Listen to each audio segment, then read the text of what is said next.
saya akan memimpin secara Katolik, yang lainnya mohon penyertaannya. Dalam nama Bapa dan Putra dan Roh Kudus. Amin. Ya Bapa yang Maha Pengasih, puji dan syukur kami panjatkan kepadamu atas segala kebaikan yang selalu Kau berikan kepada kami. Terlebih pada hari ini, kami boleh berkumpul di ruangan ini untuk melakukan seminar kesehatan mental. Kami mohon kepadamu ya Bapa, kiranya Engkau sertai dalam pertemuan kami ini dari awal, pertengahan hingga akhir, sehingga pelaksanaannya berjalan dengan lancar. Dan apapun yang telah disampaikan oleh pemberi kami mampu bermanfaat bagi kehidupan kami yang selanjutnya. Semua rangkaian ini kami serahkan dan kami percayakan kepadamu ya Bapa, karena hanya Engkaulah Tuhan kami kini dan sepanjang segala abad. Amin. Selamat pagi, salam kasih. Pak Dodi, Bu Lucy, tadi saya mau tanya kalau itu tuh tandanya sehat jiwanya atau kurang sehat? Suster, dokter, Bapak Ibu semua, terkhusus Pak Dodi dan Bu Lucy dari Solo, Pak J.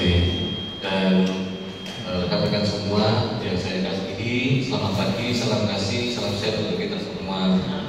Kita bersyukur hari ini pada Tuhan Yang Maha Kuasa, bukan hari yang cerah ini ya, Pak ya, dari komunitas SFS yang ada di Solo Raya, Jawa Tengah malah, dari Gubuk, dari Wirosari, Sragen, Mondokan, komunitas ya, moga-moga nanti ada komunitas di Mondokan, kan sana kan ada perawat juga. Dan para suster, selamat pagi semua, semoga sehat selalu dalam limpahan Tuhan Yang Maha Kuasa. Dan saya banggakan karyawan Rumah Sakit Mada Lestari dan Bapak Ibu semua yang ada di sini ramu dalam acara yang saya kira temanya cocok sekali, Pak. Sebenarnya sebelum acara ini dimulai, berikutnya dites dulu jiwanya sehat atau enggak sih, Pak? Jadi era kesehatan mental di era perubahan. Jadi Pak, memang mungkin Bapak Dodi atau Ibu Lucy namun mendengar satu dua hal, bahwasanya memang akhir-akhir ini tuh dunia kesehatan rumah sakitan itu kan lagi transisi ya, atau masa transformasi yang begitu besar, sehingga namanya juga perubahan itu kan bahwa hal-hal yang mungkin ada yang tidak menyenangkan mungkin, tapi dengan tujuan yang baik. Semoga nanti dengan ada acara ini dari planning healing ya Pak ya. Saya tuh punya teman Pak di planning healing. Oh, di Sragen itu namanya Dokter Oka. Ya kan, planning healing. Dinas Kesehatan sama istrinya. Malah Ibu Vira itu habis dari Nepal ya, Bhutan ya. Dari Bhutan untuk planning healing. Juga nanti kan aura-aura itu Pak, itu bisa dibawa ke sini teman-teman juga nanti. Tapi ini rekan-rekan bukan justru Pak, saya tahu kan. Rekan-rekan kelihatan wajahnya sehat jiwanya atau bukan? Kalau rekan-rekan Greenwood itu kelihatan sehat jiwanya atau bukan? Atau begitu, saya itu ya hampir tiap malam itu dengerin untuk tidur ya Pak ya, dengerin apa namanya afirmasi positif kayak gitu itu ya, untuk menentangkan diri sendiri Pak. Kalau dari situ Pak tapi itu memang membawa dampak yang positif, karena saya sudah lama itu kan pagi sampai malam, misalnya kita semua beraktivitas sore sampai rumah nanti diteriaki anak-anaknya, kadang-kadang diteriaki istrinya sehingga malamnya itu kan kalau betul tenang ya ngopi dan lain-lain, kalau mau tidur ya tenang dan lain-lain. Tapi di mana sana jauh-jauh dari Solo Pak ya, jauh Pak, jalan kaki jauh gitu. Ini tanda-tanda kelainan jiwa. Kan di depan Papian ya, Pasar Gede, warung telem, ada biliar tuh Pak. Ya kan? Naik. Ada nafda. Naik. Oh malah bisa putih. Gimana sana? Mohon maaf apabila penyambutannya untuk kata perbuatan tidak tentu ada yang kenapa rekan-rekan semua suster, dokter, menikah ruang Rosa Debi mungkin dari komunitas buku udah pernah sih ruang Rosa Debi di gedung Rosa Debi lantai 3 Rumah Sakit Muhammad Lestari. Mohon nanti bisa menciptakan situasi bahagia yang selama mungkin supaya nanti dalam menghadapi transformasi ya saya kira 1-2 orang mungkin masih sangat berat, kita bisa menjalannya dengan bahagia. Mungkin itu dari saya tutup dengan pantun, Pak. Saya mau izin pantun. Jangan-jangan saya berpantun. Ada aku, ada saya. Cakep. Salah, ada aku, ada saya. Ada kamu, ada saya. Di ruang Rosa Debi ini kita bersama-sama.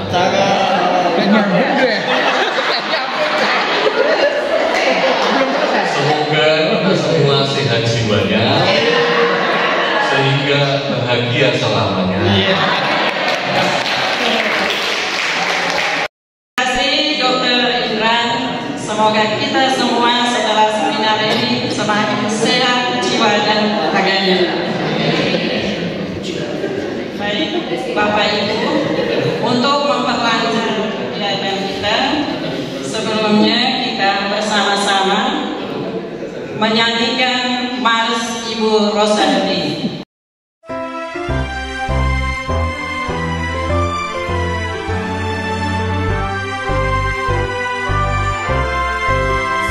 Maju berjuang, dasar semangat hebat, bekerja keras, berdoa dan mati raga, wujudkan nilai kasih persaudaraan sebagai malaikat penghapus air mata, kesedihan, keselamatan dalam penderitaan, kota karya amal Ibu Rosa Debi, tobat pilar utama doa jiwa pelayanan yang sederhana wujud hidup nyata. Ibu Rosa Debi, doakanlah kami para penerus sebagai peniten rekolek, agar setia janji taat miskin murni, mengabdi melayani dengan tulus hati. Ibu Rosa Debi, doakanlah kami.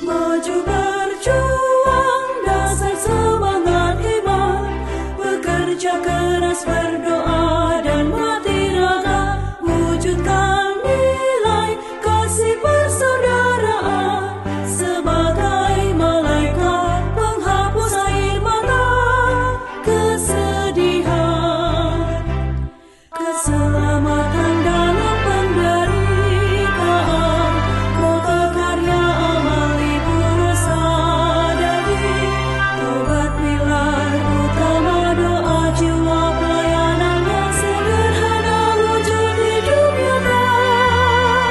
Ibu Rosa Debi, doakanlah kami para penerus sebagai peniten rekolek, agar setia janji taat miskin murni, mengabdi melayani dengan tulus hati. Ibu Rosa Debi, doakanlah kami. Dan suara tadi, saya rasakan kayak ya ada yang lain, ada yang aneh, jadi kayak mendengungnya itu jadi kayak bikin tenang itu tadi. Saya yang terkesannya yang sangat tadi.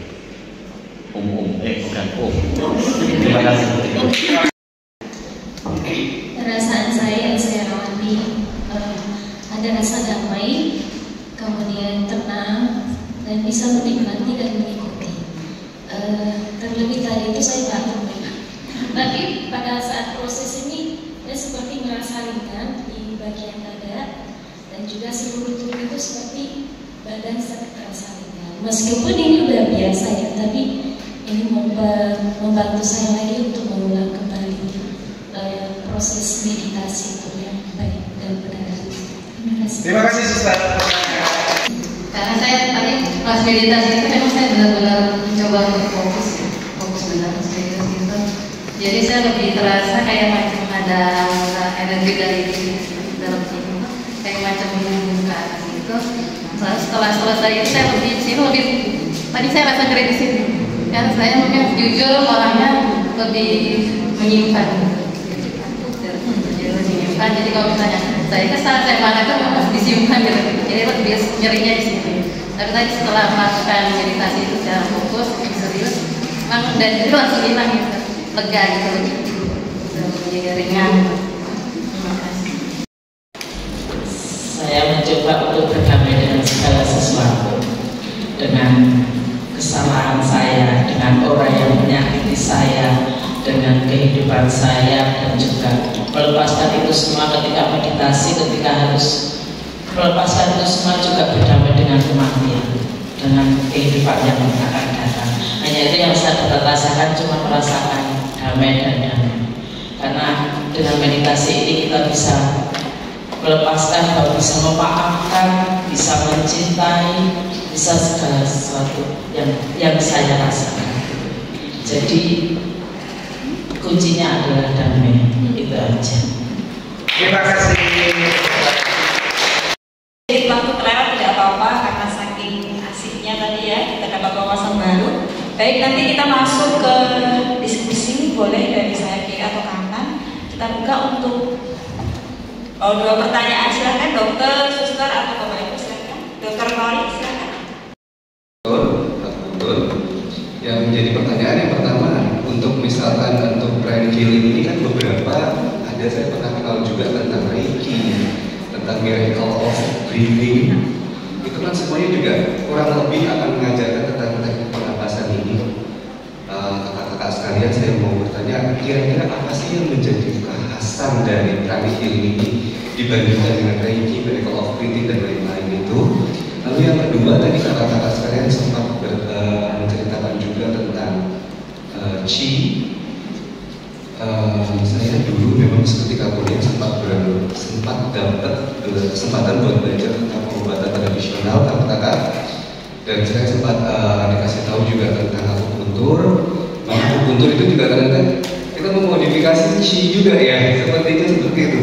Nah, apa sih yang menjadi pembeda antara si pranic healing ini dengan akupuntur? Kalau akupuntur kan kita kalau dari fisik kita lihat modifikasinya dengan puncture ya, dengan tusukan.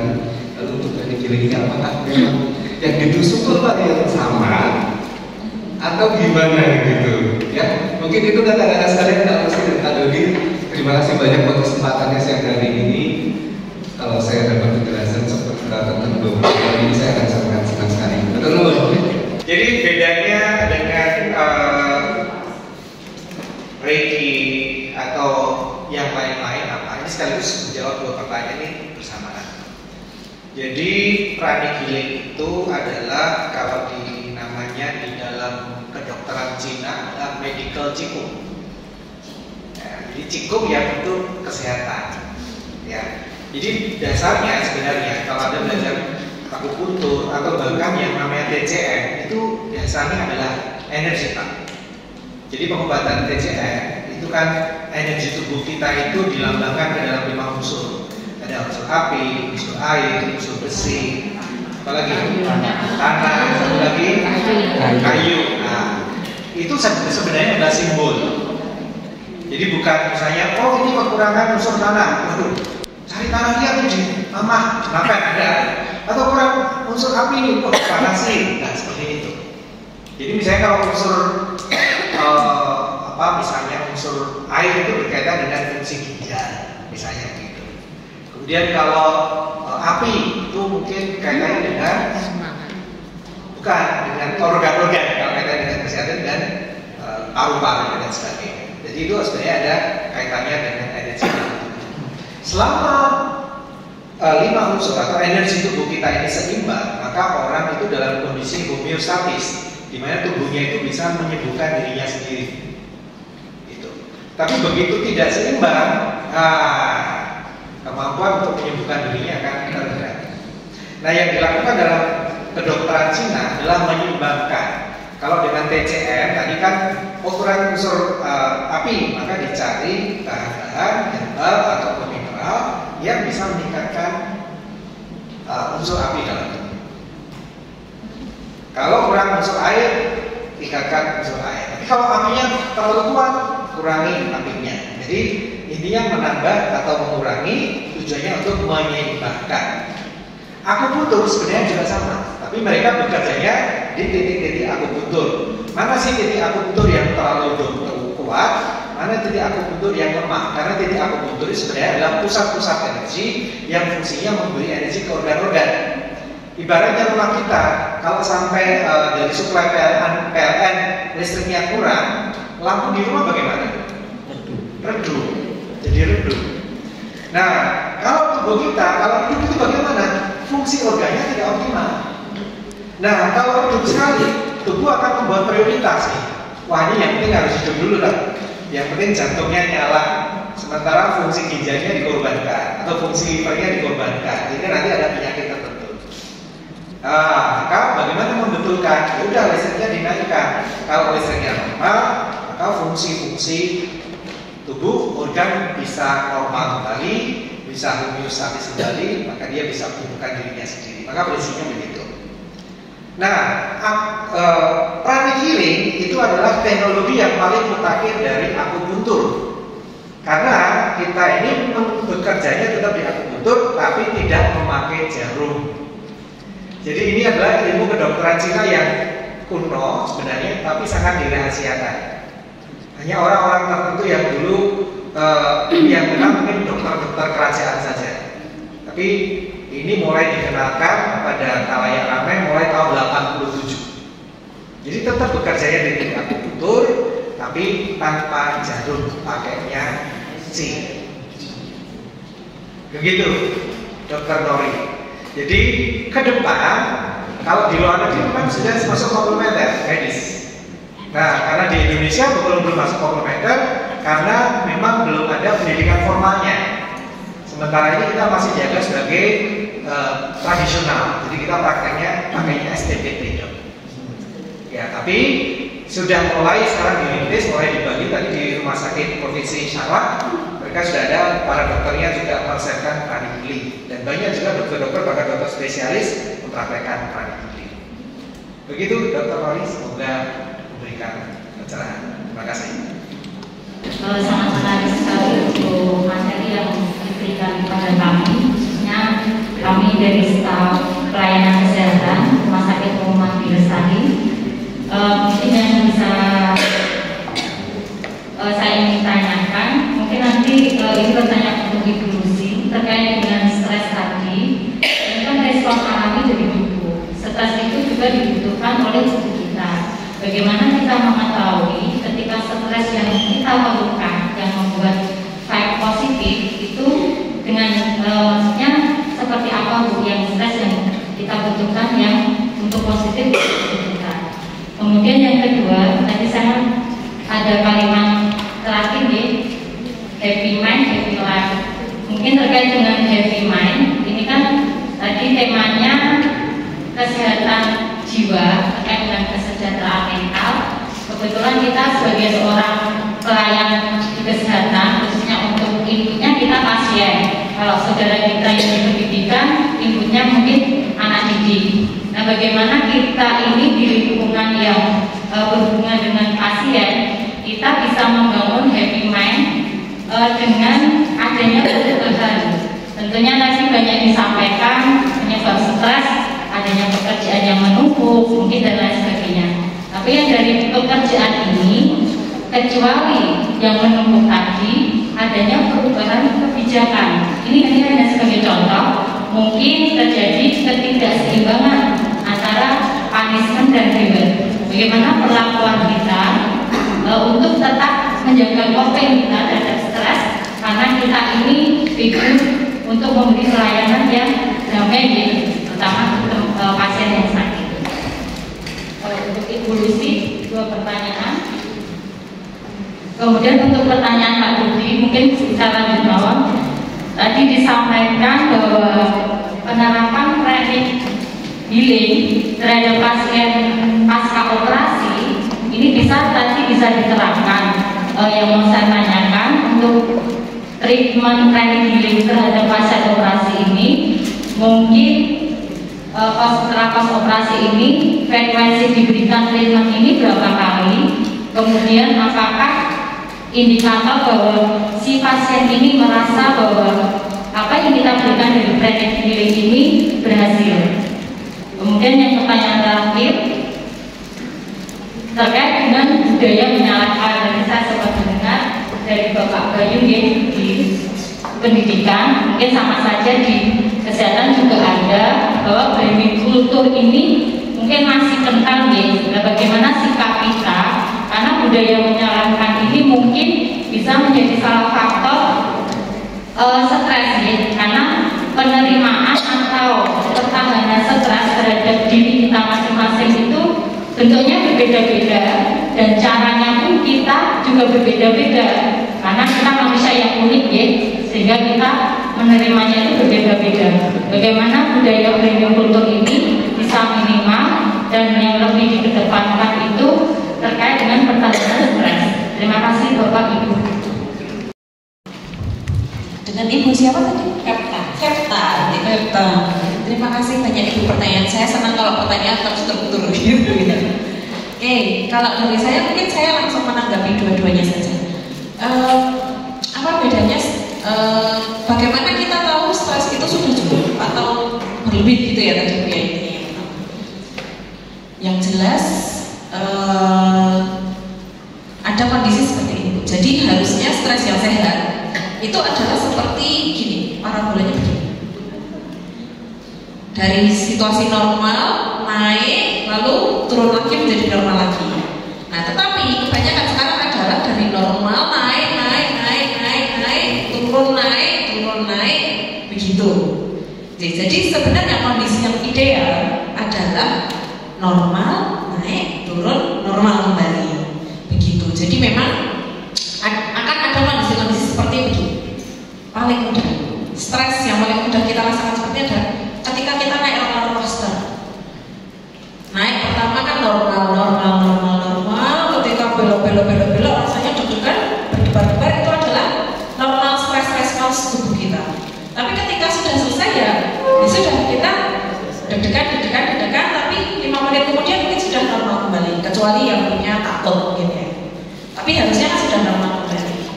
Nah, itu adalah respon yang normal. Tetapi dalam kehidupan sehari-hari kita, nah ini nanti berkaitan dengan sistem tadi yang coping atau bagaimana kita menghadapi stres di dalam situasi sehari-hari. Nah, ini adalah strategi coping yang diperlukan. Tadi beberapa yang kita sampaikan secara umum, strategi copingnya adalah tadi Ibu dengan aktivitas fisik dulu, mengolah rasa, meditasi, pernafasan, itu bisa dilakukan. Tetapi yang paling penting juga adalah perlunya pemahaman bahwa masalah atau tantangan itu akan selalu tetap ada. Perubahan itu akan selalu ada. Mungkin saat ini perubahannya adalah dinamika peraturan yang sangat-sangat cepat. Mungkin tahun depan problemnya berbeda lagi. Tapi tantangan itu kan pasti selalu ada. Berarti kan dikembalikan ke diri kita bagaimana cara menghadapinya. Begitu ya.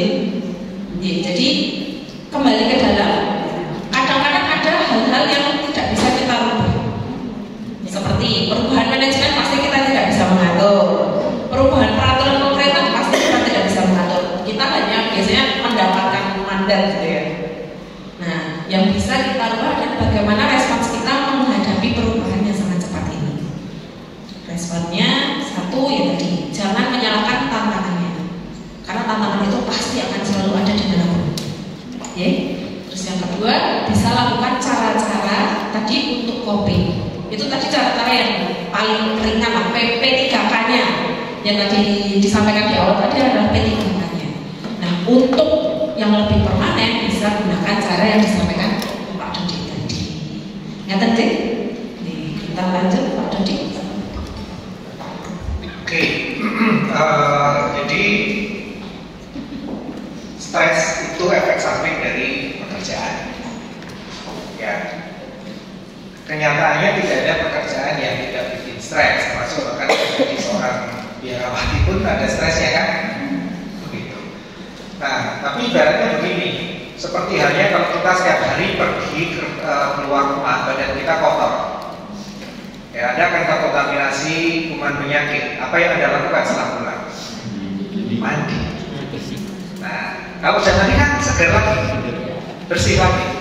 Begitu juga ketika Anda stres setiap hari, ketika pulang, bersihkan diri Anda dari energi stres.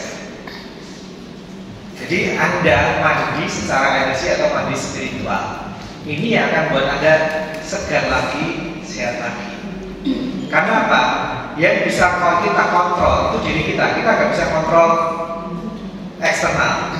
Itu Anda nggak mungkin kontrol manajemen atau kontrol peraturan pemerintah dan lain sebagainya.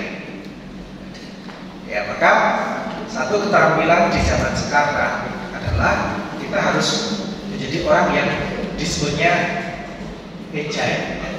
agile atau gesit atau lincah. Lincah itu gimana? Ya lincah menghadapi perubahan zaman, jadilah lincah. Kalau orang lincah, nggak kena, nggak gitu loh. Tapi tetap ada bisa menghadapi gitu loh. Ya, ada perubahan itu tetap lincah. Ya, memang itu bergeraknya itu adalah perubahan. Tapi kalau Anda sudah melatih diri, membiasakan diri untuk ya tadi menyesuaikan dengan perubahan akan mereka. Karena salah satu penderitaan terbesar utama kita ketika Anda berpikir bahwa kita tidak pernah berubah. Satu misalnya, makin tua berubah tidak? Aku udah gak cantik ya, aku sudah berkerut ya, jadi sedih. Dulu padahal aku bunga desa loh. Terus dengan pasangan, kok kamu berubah sih sekarang? Pasangan sudah berubah. Karena sesuatu yang pasti dalam kehidupan itu cuma satu. Apa itu? Perubahan. Yang pasti dalam dunia ini adalah perubahan. Maka ya siaplah pada gitu. Kemudian ya tadi bagaimana menghadapi budaya menyalahkan. Ya hentikan budaya menyalahkan dan mulai budaya ambil tanggung jawab. Berhenti melakukan budaya menyalahkan dan mulai budaya ambil tanggung jawab. Tanggung jawab saya ini ya kalau saya salah ya maaf saya salah atau saya belum bisa memenuhi apa yang diharapkan.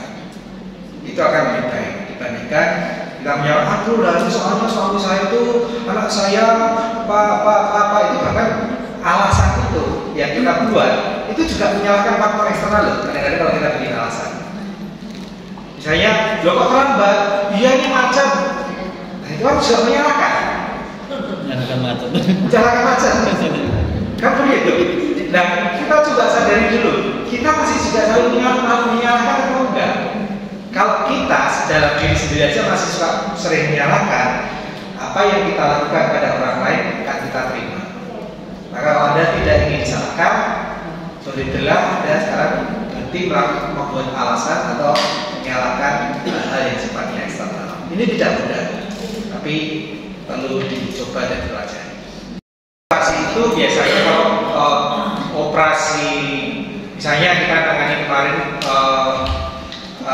fraktur ya, dia pemasangan pen tulang bonggol ini pecah, itu di operasi di dokter pun kita lakukan perawatan sebelum dan sesudah operasi. Apa dampaknya? Satu, komplikasi operasi sangat bisa ditekan. Jadi kan pasien sudah disampaikan resikonya kan kalau operasi itu apa saja. Komplikasi resiko ditekan. tidak ada infeksi, tidak ada peradangan setelah operasi selesai, dan setelah operasi pasien tidak merasakan nyeri dengan perdarahan yang sangat minimal. Dokternya pun juga kaget, kok gampang ya operasinya.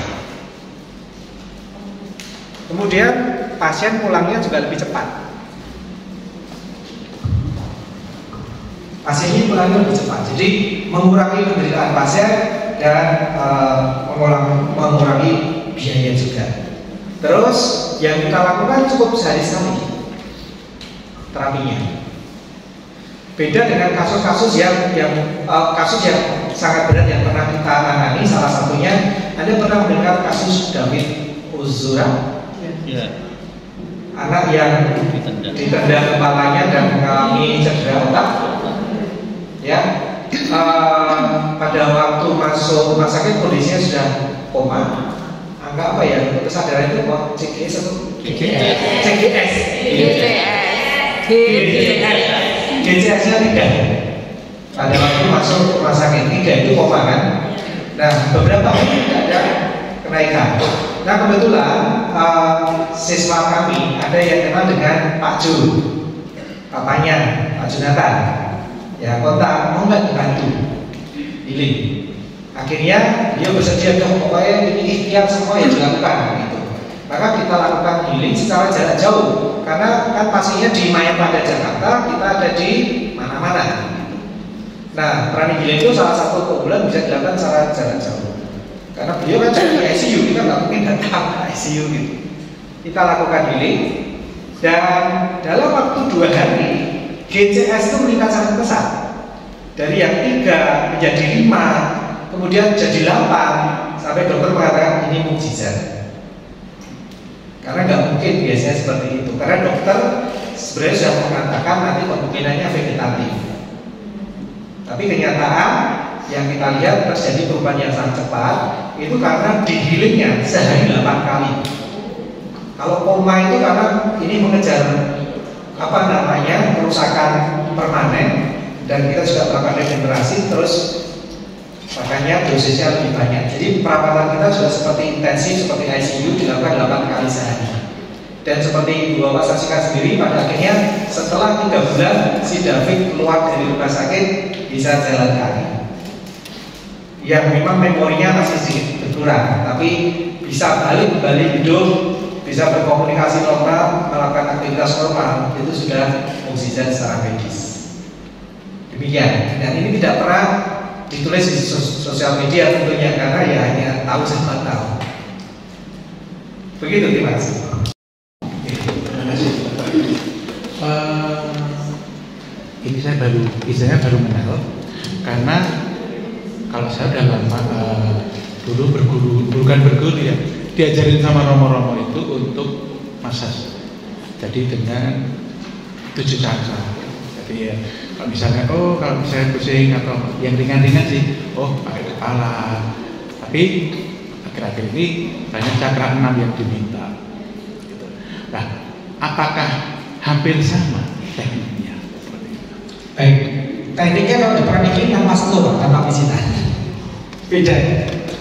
Jadi kita telah bekerja pada cakra, bukan hanya 7, tapi ada 11 cakra mayor, dan ada banyak cakra minor dan mini, karena cakra itu sebenarnya titik akupuntur.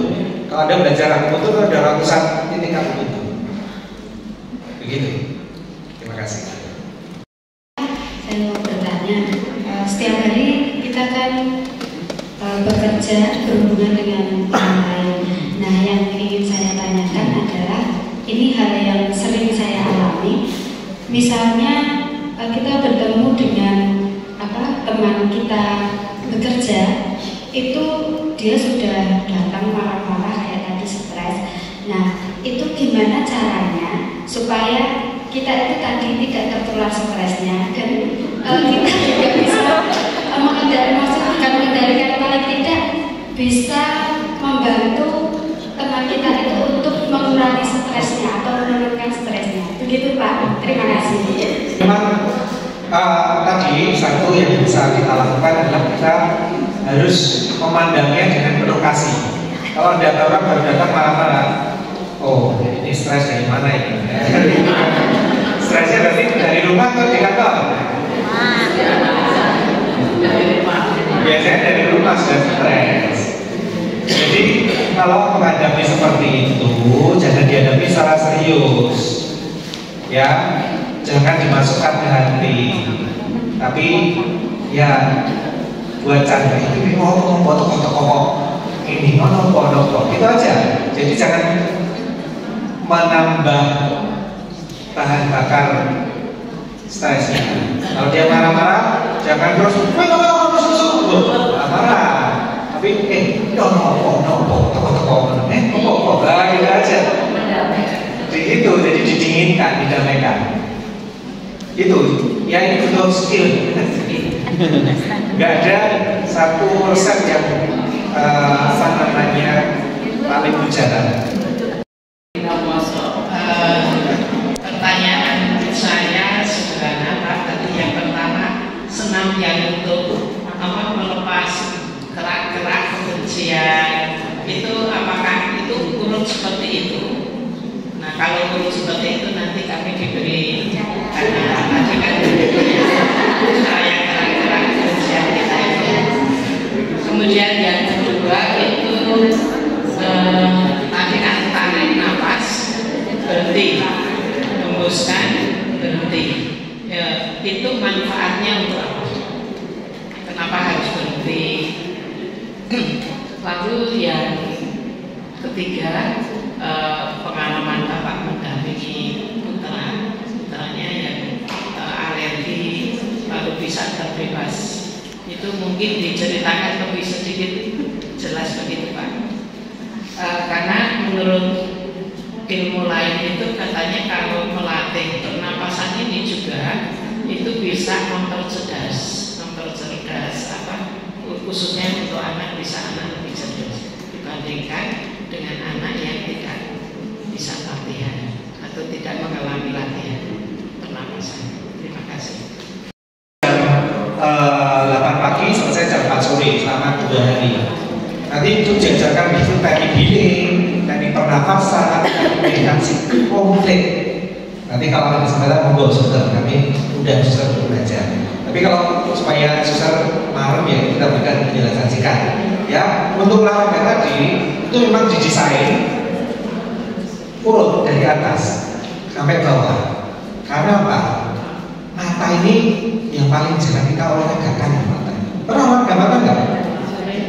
Oh gimana susternya? Ini kan sekali kita mata itu terus di IG, Facebook, terus makanya anak-anak kita zaman sekarang kecil-kecil sudah plus, ya kecil-kecil sudah plus karena penuh gini terus. Nah makanya perlu olahraga yang seperti tadi. Nah tadi mau diurutkan dari atas karena membuka saluran meridian di sana. Karena ada meridian itu ada ya kayak pipa, ini kan ada urutannya besar, buka dulu sini buka, nah gitu. Kalau buka sini terus langsung buka sini, ya ini setengahnya belum dibuka, jadi urut. Nah, jadi kalau mau urutannya seperti apa, nanti kita bisa kasih beri catatan. Kalau nggak susah urutkan nanti ngajarin ya. Itu. Terus nafas tadi, nafas tarik, tahan, hembuskan, tahan. Ini rahasia sistem. Tapi memang itu teknik rahasia. Memang kalau teknik pernapasan tertentu ada nahan nafas. Salah satu fungsinya adalah kalau dengan nahan nafas sedikit, nanti ketika kita menghirup nafas, jumlah oksigen yang masuk lebih banyak. Jadi kita seperti vakum. Jadi hembuskan, tahan, terus begitu tarik ini kayak vakum, gitu. Ada efek itunya. Sehingga kalau oksigennya tambah banyak, dalam tubuh kita juga akan lebih banyak. Itu yang membuat tekniknya beda yang sangat sedikit sebenarnya, tapi efeknya jauh berbeda. Itu untuk yang pernapasan. Terus kemudian kalau yang tadi pengalaman ke anak, kalau anak saya masih 3 tahun kan nggak bisa diajari pernapasan atau apa waktu itu. Jadi yang belajar saya, yang belajar healing tadi, maka yang saya lakukan adalah membersihkan auranya. Kemudian saya memodifikasi memanipulasi, mengintervensi ke titik-titik akupunturnya. Mana titik akupuntur yang lemah, mana yang terlalu kuat, seperti itu. Nah itu yang kita perbaiki. Sehingga apa? Efek sampingnya kalau semakin sering di-delay adalah imunitas tubuh, kekebalan tubuh itu makin kuat. Tapi apa efek sampingnya kalau minum obat terlalu sering? Kira-kira apa? Racun. Ya, racun. Jauh sendiri. Makanya obat itu baik dengan dosis yang pas. Habis itu harus berhenti. Tapi kalau healing boleh dilakukan terus-menerus. Karena makin lama jadi bukan hanya kuratif, tapi juga preventif dan promotif. Begitu Susan, semoga menjawab. Yang terakhir belum jelas. Apa? Mencerdaskan. Healing untuk anak-anak. Nah ya.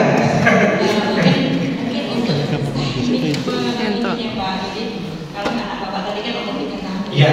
bagaimana itu intervensinya mungkin Jadi kalau itu anak kecil, anaknya pasti nggak ngapa-ngapain. Gini, mungkin kalau boleh demo saja ya, demo saya akan demokan. Di antara Anda, apakah ada yang merasakan pegel atau nggak sakit kepala sekarang? Sekarang? Satu orang kalau boleh, silakan katakan.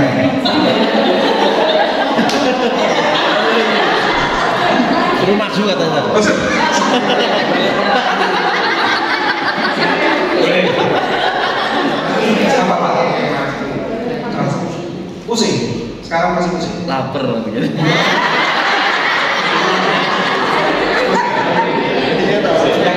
Kadang sini. Belum sekarang dirasakan apa?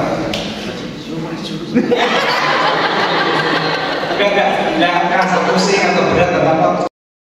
Udah, oke. Jadi pundaknya terasa berat atau nyeri atau pegel? Keras. Oke, keras. Kaku. Skala kaku 1 sampai 10 berapa? Ya, 6. Oh, oke. Apa salah tidur Pak? Enggak tidur. Oh, enggak tidur. Tidur. Oke, baik. Ini contoh susah yang kita lakukan. Jadi kita mengintervensi menggunakan C tanpa sentuh. Jadi akan pakai C yang ada di tangan saya, yang keluar dari tangan saya untuk melakukan gerakan seperti ini.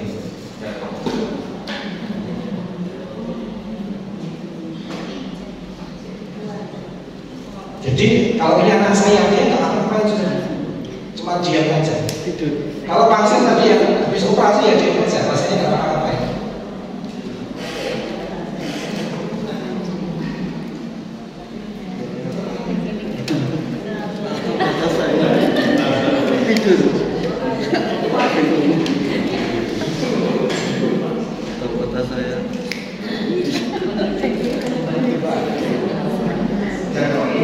Nah, yang kenapa kok kita tidak sentuh? Karena yang kita rawat itu auranya, bukan fisiknya, auranya. Nah, aura itu ada di dalam dan di luar tubuh. Karena gimana tadi salaman sekarang gimana? Ada tadi kaku salaman sekarang.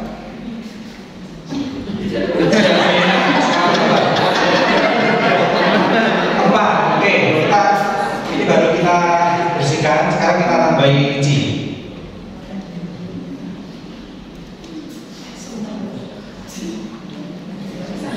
Semangat.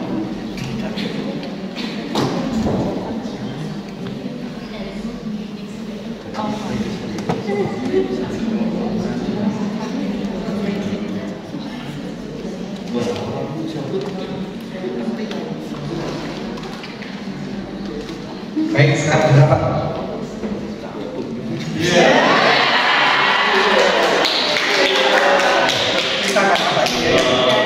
Jadi ketika tadi maju kan masih kaku gitu ya, dan kalau sekarang tadi juga kaku, bahkan gerak gimana karena biasanya kan yang duduk itu anak-anak, ya duduk ya jalan-jalan dengan anak-anak. Nah ini tapi sama kaku, makanya terus kita maju. Lalu sekarang ya lebih terasa lebih enak, lebih lentur, ya lebih nyaman. Terima kasih. Terima kasih. juga kita bisa melakukan intervensi terhadap manajemen nyeri. Nyeri yang pasif itu bisa kita lakukan seperti itu dan seketika berkurang. Begitu. Itu saja. Terima kasih sudah menjawab. Gini. Saya mau menanyakan terkait dengan ibu mertua yang selama ini mungkin stresnya belum bisa melakukan gitu teratasi, Pak. Awalnya sakitnya asam lambung. Jadi setiap diperiksa, minta periksa kemana kami turuti, minta terapi kemana kami turuti. Namun asam lambung itu bukan semakin berkurang, tapi menjadi semakin ada tambahan hemoroid dan setiap malam tidak bisa istirahat. Istilahnya saya sebagai medis sudah memberikan edukasi dan sebagainya, tapi itu belum mampu mengatasi.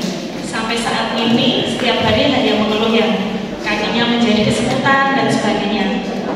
Yang akan saya tanyakan, apakah seperti yang tadi disampaikan Bapak, itu harus transfer ataukah saya membawa ibu saya ke klinik Bapak atau seperti apa? Sehingga istilahnya sampai saat ini keluhan itu semakin bertambah karena kemungkinan yang dipikirkan hanya kok aku semakin sakit ini dan itu seperti itu. Terima kasih. Kalau pasien masih bisa pergi, alangkah baiknya diajak pergi. Bisa diajak ke klinik kami di Jalan Murid Sumarjo nomor 91. Bukannya itu namanya panti sehat, bukan klinik ya, karena nggak ada medisnya. Panti sehat. Jadi bukanya jam 9 pagi sampai jam 5 sore. Hari Senin sampai Jumat, Sabtu setengah hari sampai jam 1. Nah, kalau masih bisa diajak, silakan diajak karena nanti pasien akan diberikan edukasi juga. Nah, karena itu kan stres itu juga salah satunya adalah karena ketidakmampuan mengelola dirinya kan rasanya. Maka nanti akan diberikan edukasi. Tapi kalau pasiennya sudah kondisinya berat, sakitnya tidak bisa kemana-mana, hanya nanti bisa pakai foto. Ada data foto dan data medis itu bisa dilakukan. Seperti yang kasus dalam surat, kami hanya dapat foto aja. Fotonya foto pasien, bukan foto di ICU. Tapi yang penting, oh ini kasusnya, ini seperti ini jelas, ya kita lakukan tindakan. Begitu, terima kasih. Terima kasih, Pak. Kita tepuk tangan untuk saudari moderator. Terima kasih. Sebelumnya, atas nama panitia,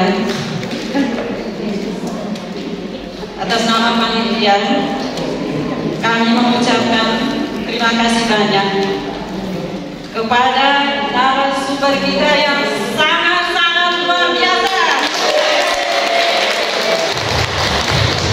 Yaitu kepada yang terhormat Bapak Dodi dan juga yang terhormat Ibu Lucy. Apa nama master?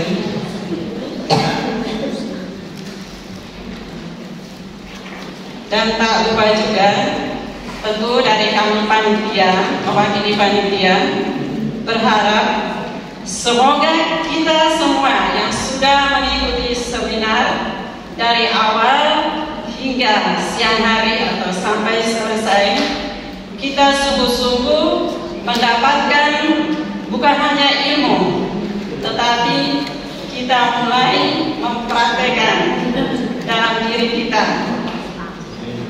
Paling tidak kita mengelola manajemen stres dalam diri kita.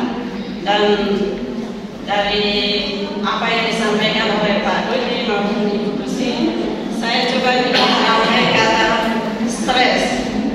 Jadi kita semua mampu mengelola atau bisa mengelola manajemen stres dalam diri kita, sehingga kita stres, sayang, tampil enjoy, semangat, sehat. Kita sama-sama mengulang ya. Stres, S, sayang, T, tampil, E, enjoy, S, semangat, S, sehat.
kembali ke rumah, tidak lagi baper, tapi sukacita. Bapak Dodi dan Ibu Lucy, narasumber sangat luar biasa. Masih ada lagi satu. Ibu Dewi ikut lomba nyanyi. Ulang-ulang bawa bingkisan. Saya akhiri acara hari ini. Terima kasih dan semoga berkesan untuk kita semua.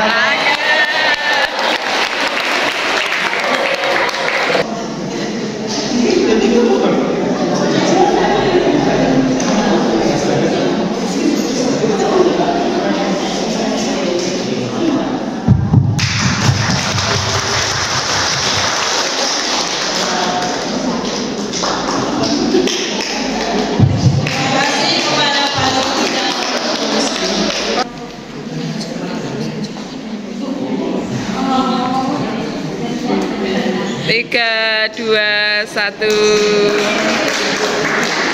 Salam kasih.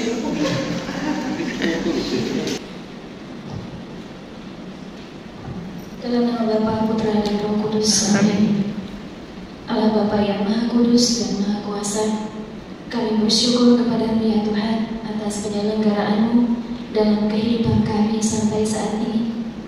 Terlebih kami bersyukur atas pertemuan seminar kesehatan yang telah kami ikuti bersama pada hari ini. Semoga seluruh materi yang boleh kami terima bersama untuk mengatasi stres kami dan juga untuk penyembuhan luka batin kami dengan masalah-masalah yang telah kami alami dalam waktu dan masa lalu kami. Semoga dengan materi ini memampukan kami untuk menjadi orang yang baru di hadapan-Mu, mampu memaafkan, mengampuni sesama kami yang merasa menyakiti hati kami. Dan kami percaya bahwa dengan campur tangan Tuhan, kami dapat melakukannya secara pribadi atau bersama atau di unit kami masing-masing, sehingga dengan proses ke proses dapat membantu kami untuk semakin berkembang dengan baik. Kami juga bersyukur ya Tuhan atas Pak Dodi dan juga Ibu Lucia yang telah rela berbagi materi dengan kami semua. Semoga kesehatan Engkau berikan kepada Pak Dodi dan Ibu Lucia, rahmat yang sungguh dibutuhkan, kesehatan dan kelancaran dalam tugas dan pelayanan. Semoga juga Tuhan selalu memberkati segala rencana dan kegiatan yang akan dilakukan. Terima kasih ya Tuhan atas segala semuanya yang boleh kami alami dalam pertemuan ini. Juga kami bersyukur atas makanan minuman yang telah Engkau silakan kepada kami pada siang ini. Semoga Engkau yang menjadikannya untuk kesehatan bagi jiwa dan raga kami. Juga berkat limpah kasih-Mu bagi para saudari-saudara yang menyiapkannya, agar rahmat-Mu Engkau berikan kepada mereka. Inilah doa dan puji syukur kami ini ya Tuhan, kami serahkan kepada-Mu melalui perantaraan Kristus Tuhan dan Juru Selamat kami. Amin. Dalam nama Bapa, Putra, dan Roh Kudus. Amin.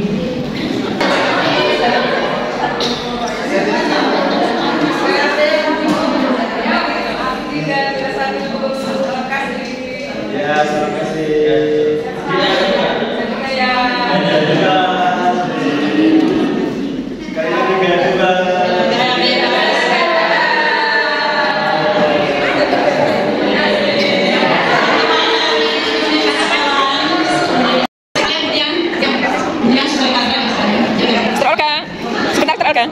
Agak merapat Pak. Pak sampai Pak Hari agak ke belakang, agak merapat ke sini. 3, 2, 1, 3, ketiga ya. Salam kasih. Dah. 1, 3, 2, 1, ganti gaya. Stresnya mana? Dah. 1, 3, 2, 1, ganti gaya. Semangatnya mana? 3, 2, 1, 3, 2, 1.